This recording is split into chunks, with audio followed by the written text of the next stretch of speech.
नेते आहात, तुम्हाला काँग्रेसने तिकीट नाकारून सुद्धा तुम्ही राष्ट्रीय लोकसभेसाठी बंडखोरी केली. बंडखोरी हा शब्द बरोबर नाही. मी काही बंडखोरी केली नाही. काँग्रेस पक्षाने मी पात्र असताना सुद्धा आणि तिकीट घेण्यासाठी मी गेली 5 वर्ष सातत्याने मतदारसंघामध्ये संपर्क ठेवून असताना सुद्धा आणि मला मागच्या निवडणुकीत 4,70,000 मतं मिळाली असताना सुद्धा या सर्व दृष्टीने मी पात्र असताना काँग्रेस पक्षाने मला तिकीट नाकारली आणि त्यामुळे मला आता अपक्ष उमेदवार म्हणून निवडणूक लढण्याशिवाय पर्याय नाही. कारण मी संपूर्ण तयारी केली होती.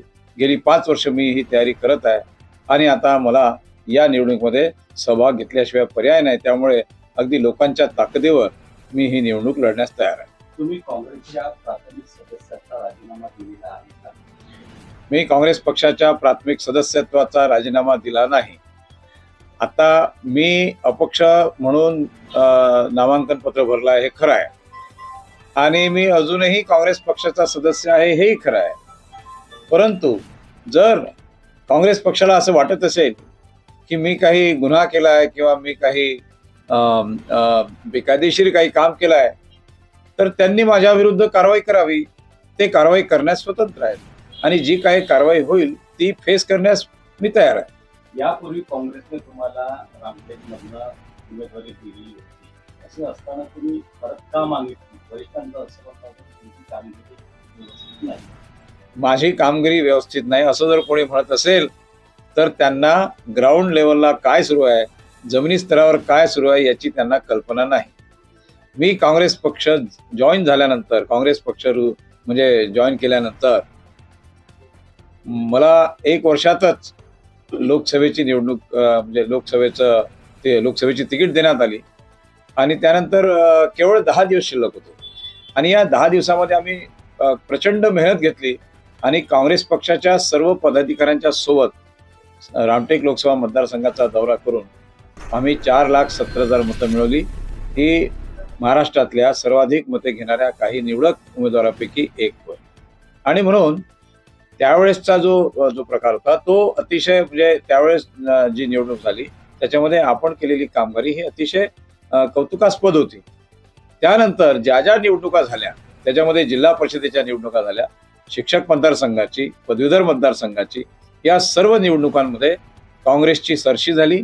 काँग्रेसच्या ताब्यात या सीट्स आल्या. जिल्हा परिषद 27 वर्षानंतर आली, पदवीधर मतदारसंघ 57 वर्षानंतर आला, शिक्षक मतदारसंघ 20 वर्षानंतर आला. हे काही ऍक्सिडेंटली घडलं नाही, अकस्मात घडलेलं नाही. मी काँग्रेस पक्ष जॉईन केल्यानंतर माझ्या पाठीमागे, माझ्या मागे मागे दलित समाज, आंबेडकरी समाज, बौद्ध समाज असे एकूणच बहुजन समाजाचे तमाम लोक माझ्यासोबत काँग्रेसशी जुळले. त्यांनी काँग्रेसला भरीव मतदान केलं. त्यांच्या सहकार्यामुळे ह्या सर्व सीट्स निवडून आलेल्या आहेत. परंतु जिल्ह्यातील काही नेते हे सर्व आपल्यामुळेच घडलेलं आहे अशा आविर्भावामध्ये ते बोलत असतात आणि तोच खरा प्रश्न आहे. आणि म्हणून एखाद्या गोष्टीमध्ये कोणत्या समाजाचं, कोणत्या व्यक्तीचं जर कॉन्ट्रिब्युशन असेल तर त्याला मान्यता न देणे हे चुकीचं आहे. त्यामुळे माझं असं म्हणणं आहे की जे असं म्हणतात की आमची कामगिरी योग्य नव्हती ते सर्वतः चुकीचे आहेत. त्यांना ग्राउंड लेवलची परिस्थिती माहिती नाही. मी जे सांगत होतो ते त्यांनी ऐकायला पाहिजे होतं, परंतु आमचं म्हणणं त्यांनी ऐकलं नाही. हीच खरी बाब आहे. काँग्रेसच्या एका ग्रामीणच्या नेत्याने राष्ट्रीय भरतीसाठी तिकीट आणि त्यावेळी त्यांचं सभासदत्व रद्द झालं परंतु त्यांच्या पतीला मिळाली. काय तुम्हाला असं वाटतंय का काँग्रेसमध्ये बदल आहे? दिल्लीला एका ज्येष्ठ नेत्याने मला असं म्हटलं की आपण अशा उमेदवाराला तिकीटच का दिली ज्यांचं जाती प्रमाणपत्र हे संशयास्पद आहे, अशा उमेदवाराला देऊच नाही. परंतु तरीही ती दिली आणि आम्ही तर या प्रकरणाचा अभ्यास करून हे सांगितलं होतं की त्यांचं नामांकन पत्र हे रद्द होणार आहे. त्यांच्या जातीचं प्रमाणपत्र हे रद्द होईल. कारण जात प्रमाणपत्र पडताळणी समितीने संपूर्ण पोलीस चौकशीच्या बाद त्याच्यानंतर त्यांनी हा निष्कर्ष काढला होता की यांचं जातीचं प्रमाणपत्र हे रद्द होण्यास पात्र आहे. पण असं असतानाही काँग्रेस पक्षाने त्यांना तिकीट दिली. याचा अर्थ आपण काय समजायचं? काय काँग्रेस पक्षाकडे तज्ज्ञ व्यक्ती नाही आहेत जी ही गोष्ट समजू शकतात की अमुक उमेदवाराचं जातीचं प्रमाणपत्र हे रद्द करण्यास पात्र आहे म्हणून त्यांची उमेदवारी अपात्र होईल? आता सुदैवाने आपण पर्यायी उमेदवार दिला होता काँग्रेसने. म्हणून त्यांचा दुसरा उमेदवार तरी त्यांना प्राप्त झाला. जर दिला नसता तर आज त्या ठिकाणी काँग्रेसच्या वतीने व्हॅक्यूम राहिला असता. अशी नामुष्कीची परिस्थिती काँग्रेसवरती ओढवली असती आणि आता देखील ती परिस्थिती ओढवली आहे. कारण आता जो पर्यायी जो उमेदवार दिलेला आहे त्या उमेदवाराची चाचपणी पडताळणी आणि त्यांच्या अँटिसिडेंट्स म्हणजे त्यांचा मागील जो इतिहास आहे त्याची थोडीशी जर आपण त्याच्यावर नजर घातली तर सत्य आपल्याला कळेल. काँग्रेसचे आमदार भाजपला लढत आहेत आणि मतदारांमध्ये संभ्रमाची स्थिती आहे, त्यांना तुम्ही कशा आश्वस्त करा? काँग्रेसचे उमेदवार भाजपकडनं लढत आहेत हे बरोबर नाही. त्यांनी काँग्रेसचा राजीनामा देऊन मग त्यांनी या रामटेक लोकसभा मतदारसंघातून शिंदे गट शिवसेना यांच्या वतीने ती उमेदवारी घेतलेली आहे. त्यामुळे ते भाजपकडून लढत नाही, परंतु भाजपच्या सहकारी पक्षाच्या बाजूनं मित्र पक्षाकडून ते लढत आहेत. हे खरं आहे की आज असा जर आपण विचार केला तर मी अपक्ष एक भाजप पुरस्कृत किंवा भाजप समर्थित शिंदे गटाचे उमेदवार तेही काँग्रेसचे आणि काँग्रेस पक्षाचे विद्यमान जे सदस्य आहेत जे उमेदवार आहेत तेही काँग्रेसचे. तर तिन्ही लोक आजी काँग्रेसचे किंवा माजी सदस्य काँग्रेसचे आजी माजी सदस्य काँग्रेसचे असे तिन्ही काँग्रेसचे लोक एका लोकसभेच्या उमेदवारासाठी लढत आहेत. हे खरं आहे. त्यांच्या मनामध्ये मतदारांच्या मनामध्ये संभ्रमाची स्थिती आहे. काय तुमचं जिंकण्याचं गणित राहणार? मतदारांना वाटतंय की आपण कोणाला मतदान करावं? काय एजेंडा? फार साधं आणि सोपं आहे. काही त्याला फार मोठं मॅथमॅटिक्सची आवश्यकता नाही आहे. यापूर्वी 2 उमेदवारांमध्ये लढत झाली होती. शिवसेना आणि भाजपा संयुक्त उमेदवार कृपाल तुमाने आणि काँग्रेस आणि राष्ट्रवादी संयुक्त उमेदवार किशोर गजबे. दोन्ही मिळून किशोर गजबेंना 4,70,000 मतं मिळाली आणि कृपाल तुमानेंना 5,92,000 मतं मिळाली. 1,26,000 मतांचा हा फरक होता. 25-26,000 मतांचा. आता मागच्या वेळेस 11.5 लाख मतदार होते. ज्यांनी मतदान केलं असे 11.5 लाख मतदान होते आणि 2 उमेदवार होते. त्यामुळे एकाला 5 लाख मिळाले, एकाला 6 लाख मिळाले, 11 लाख झाले आणि 50,000 अन्य छोट्या मोठ्या अपक्ष उमेदवारांनी घेतले. अशा रीतीनं 11.5 लाख मतदान आपण पूर्ण करू शकतो. आता जर मतदान वाढलं तर 12 लाख मतदान होईल. फार तर 12.5 लाख. याच्यामध्ये 3 उमेदवार आहेत. प्रत्येक उमेदवाराला 4 लाख मतं मिळतील असा अंदाज आहे. पण खरोखरच काँग्रेसच्या उमेदवाराला 4.5 लाख मतदान मिळेल का हा प्रश्न आहे. ग्रामीण भागामध्ये आपण जर चौकशी केली तर ग्रामीण भागामध्ये सध्याच्या परिस्थितीमध्ये मला तिकीट न दिल्यामुळे किंवा आंबेडकरी समाज, दलित समाज, बौद्ध समाज यांना दुखावल्यामुळे ग्रामीण भागातील परिस्थिती अतिशय म्हणजे विचार करण्यासारखी आहे. त्यांचं असं म्हणणं आहे की आता आम्ही याच्याप्रमाणे आमच्या मर्जीप्रमाणे आम्हाला योग्य वाटेल त्याप्रमाणे आम्ही मतदान करू. त्यामुळे तेवढेच मतं जेवढे मागच्या वेळेस मिळाले तेवढे काँग्रेस पक्षाला मिळतील किंवा नाही याबद्दल माझ्या मनामध्ये मोठी साशंकता आहे. राहिला प्रश्न भाजप आणि शिवसेनेच्या उमेदवाराचा, तर त्याही ठिकाणी मोठा संभ्रम आहेच. काही लोकांना म्हणजे त्याही याच्यामध्ये म्हणजे भारतीय जनता पक्षाच्या काही कार्यकर्त्यांमध्ये नाराजीचा सूर आहे असं काही लोकांचं म्हणणं होतं आणि आणखी इतर अनेक फॅक्टर आहेत. तर त्यामुळे एकूणच मतदान जे आहे ते या दोन्ही पक्षाकडून डायव्हर्ट होईल. म्हणजे काँग्रेस पक्षाकडून आणि भाजप आणि शिवसेना पक्षाकडून डायव्हर्ट होईल आणि अपक्ष उमेदवार जरी मी असलो तरी मी प्रथम क्रमांकाचा दावेदार होतो. लोकांच्या मनामध्ये देखील मी आहे. ग्रामीण भागातून प्रचंड पाठिंबा मला मिळत आहे. त्यामुळे हे डायव्हर्ट झालेलं मतदान देखील मला मिळेल असा माझा अंदाज आहे. रामटेकमधून तुमच्या उमेदवारीमुळे सरळ काँग्रेसला हा मोठा फटका बसणार आहे. अशा वेळी हायकमांड कडून तुमच्याकडे काही फोन वगैरे आले का? शांत तुम्ही जे पहिलं वाक्य बोललात की काँग्रेसला मोठा फटका बसणार आहे ते आता आपणच ठरवायचं की फटका बसणार की नाही किंवा लोक ठरवतील.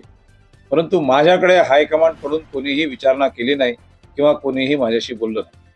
जर समजा हायकमांड कडून तुम्हाला जर काही फोन आले बरोबर तर तुम्ही शांत बसणार का? नाही, फोन आले म्हणजे काय करणार? म्हणजे ते आता कोणता प्रस्ताव देऊ शकतील मला? शांत बसा, काँग्रेसच्या उमेदवाराला धक्का बसणार आहे. शांत बसा असं आता मी त्यांचं का ऐकावं? म्हणजे माझं जर त्यांनी ऐकलं नाही तर मी त्यांचं का ऐकावं? माझे 2 प्रश्न आहेत जे सर्वसामान्य आहेत. लक्ष्मी बर्वे यांच्यासोबत जो काही न्याय झाला, अन्याय झाला, तुम्ही त्याला न्याय म्हणाल की अन्याय म्हणाल? पहिला एक. आणि दुसरा, जर समजा तुम्ही आपण निवडून येता की आल्यावर मग तुम्ही कोणाला पाठिंबा द्याल, काँग्रेसला किंवा हे प्रश्न. नाही, आपला जो पहिला प्रश्न आहे की त्यांच्यावर अन्याय झाला, तर अन्याय कसा झाला हेच मला कळत नाही. कारण हा देश कायद्यानुसार चालतो, संविधानानुसार चालतो. संविधान ही मातृसंस्था आहे आणि छोटे छोटे कायदे त्याच्यापासून निर्माण झालेले हे छोटे कायदे आहेत. तर कायदा आहे तो जात प्रमाणपत्र देणे आणि जात प्रमाणपत्राची पडताळणी करणे हा महाराष्ट्र सरकारचा कायदा आहे. त्या कायद्यानुसार त्यांना अपात्र ठरवण्यात आलं. ज्या क्षणाला ते अपात्र ठरले त्या क्षणापासून तो उमेदवार किंवा ती उमेदवार अनुसूचित जातीचा सदस्य नाही आणि ही जागा अनुसूचित जातीसाठी राखीव आहे. त्यामुळे राखीव जागेवर बिनराखीव उमेदवार कसा लढू शकतो हा मुद्दा आहे कायद्याचा. त्याच्यामुळे त्यांची अपात्रता योग्य आहे. दुसरा प्रश्न होता दुसरा प्रश्न होता की आपण निवडून आल्यानंतर काय करणार, बरोबर. आता प्रश्न असा आहे की सध्या तर निवडणुकीची सुरुवात झाली आहे, त्यामुळे आता पूर्ण ताकदीने निवडणूक लढणे हाच माझा पहिला प्रयत्न आहे. कारण या मतदारसंघातील बहुतांश आंबेडकरी समाज, बौद्ध समाज, दलित समाज आणि बहुजन समाज सुद्धा या सर्वांनी माझ्याशी सहानुभूती व्यक्त केली आहे, मला पाठिंबा व्यक्त केला आहे. मला रोज लोकांचे फोन येत आहेत. ते म्हणाले की गजबे साहेब तुम्ही लढा, आम्ही तुमच्यासोबत आहोत, तुम्ही अपक्ष लढा, आम्ही तुमच्यासोबत आहोत. आणि म्हणून त्यांच्या या पाठिंब्यावर, त्यांच्या या नैतिक समर्थनावरती मी उभा आहे आणि मला पूर्ण विश्वास आहे की त्यांच्या या नैतिक समर्थनामुळे मला जी ताकद मिळालेली आहे ती ताकद केवळ परमपूज्य डॉक्टर बाबासाहेब आंबेडकरांचं जे आपल्याला मार्गदर्शक तत्वे आहेत की त्यांनी जे आपल्याला सल्ला दिलेला आहे की अन्याय सहन करू नका, अन्यायाचा प्रतिकार करा, संघर्ष करा, संघर्षाशिवाय तुम्हाला मुक्ती नाही. तर संघर्षाशिवाय मुक्ती नाही हे आम्ही लहानपणापासून शिकलोय. या ठिकाणी देखील मी जर अन्याय सहन केला आणि मी जर माझं तोंड उघडलं नाही तर आमच्यावरती अवलंबून असलेले जे सर्व लोक आहेत, जे छोटे लोक आहेत, गरीब लोक आहेत आणि शेतकरी कष्टकरी लोक आहेत, त्यांच्यासमोर आम्ही काय आदर्श ठेवणार आहोत. त्यामुळे आम्हाला आमचा आदर्श ठेवला पाहिजे. तर मी एक IAS अधिकारी म्हणून, रिटायर्ड IAS अधिकारी म्हणून आतापर्यंत लोकांचं नेतृत्व करत आहे, छोट्या प्रमाणात का होईना पण मी लोकांचं नेतृत्व करत आहे. तर मला जे फॉलोअर आहेत त्यांच्यासाठी मी आदर्शच ठरलो पाहिजे. हा आदर्श मी कदापि हातातून बाहेर जाऊ देणार नाही. हा आदर्श मी ठेवणारच आणि मी आपला संघर्ष चालूच ठेवणार. रामटेक लोकसभा मतदारसंघामध्ये इतर उमेदवारापेक्षा तुम्ही एक IAS अधिकारी आहे आणि रामटेक लोकसभा मतदारसंघाला IAS अधिकारी म्हणून भेटला आहे. अशा वेळेस तुम्ही लोकांना काय आवाहन करणार?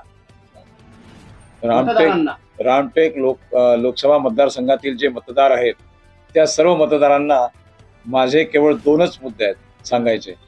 पहिला मुद्दा असा की तुमचा 10 वर्षाचा कालावधी वाया गेलेला, एकही विकासाचं काम झालेलं नाही. त्यामुळे हा 10 वर्षाचा विकासाचा जो बॅकलॉग आहे रामटेकचा, तो बॅकलॉग भरून काढण्याची हीच संधी आहे. या 5 वर्षामध्ये हा बॅकलॉग, हा अनुशेष मी भरून काढण्याचा पुरेपूर प्रयत्न करणार आहे, पहिला मुद्दा. आणि दुसरा मुद्दा जो आहे तो बेरोजगारी, शेतकरी, शिक्षण आणि महिलांच्या उत्थानाचा. या सर्व मुद्द्यावर लोकसभेत प्रश्न उपस्थित केले पाहिजे. या मुद्द्यावर लोकसभेत प्रश्न उपस्थित झाले नाही म्हणून त्यावर चर्चा झाली नाही म्हणून त्याच्यासाठी निधी मिळाला नाही किंवा विकासाची कामं होऊ शकली नाही. त्यामुळे रामटेक लोकसभा मतदारसंघाचा सर्वांगीण विकास कसा होईल, रोजगार कसा निर्माण होईल, वनपर्यटन किंवा गडमंदिर आणि बुद्धिस्ट सर्किट या सर्व बाबी पर्यटनाच्या संधी उपलब्ध करून देणाऱ्या ह्या सोयी सुविधा आहेत, हे म्हणजे विषय आहे, तेही झालेलं नाही. शिक्षणाचा बाजार झालेला आहे. 1100 शाळा जिल्हा परिषदेच्या बंद करून खाजगी सेक्टरला देण्यात येत आहेत. या सगळ्या गोष्टी बुटीबोरी आणि MIDC आणि हिंगणा या ठिकाणी 50% उद्योग बंद पडलेले आहेत. हे बंद पडलेले उद्योग सुरू करणे आणि लोकांना रोजगार देणे हे सगळी कामं मला करायची आहेत. ते मी म्हणजे अगदी जिकिरीने आणि नेटाने मी ते करणार आहे. हेच मला या आपल्या मतदारांना सांगायचं आहे. फक्त एक वेळा मला त्यांनी संधी द्यावी. माझं निवडणूक चिन्ह हे प्रेशर कुकर आहे. प्रेशर कुकर आपल्याला सांगू इच्छितो, प्रेशर कुकर हे दिवंगत मुख्यमंत्री जयललिताजी यांचं हे निवडणूक चिन्ह होतं आणि ते निवडणूक चिन्ह त्यांना मिळाल्यावर त्यांच्या बाबतीत देखील असाच लोकांनी उपहास केला होता. पण याच निवडणूक चिन्हावर त्या मुख्यमंत्री म्हणून निवडून आल्या आणि त्यांनी तामिळनाडूवरती आपलं मुख्यमंत्रीपद गाजवलं. तर असं हे निवडणूक चिन्ह आहे आणि हे निवडणूक चिन्ह मला मिळालं याबाबत मी समाधानी आहे.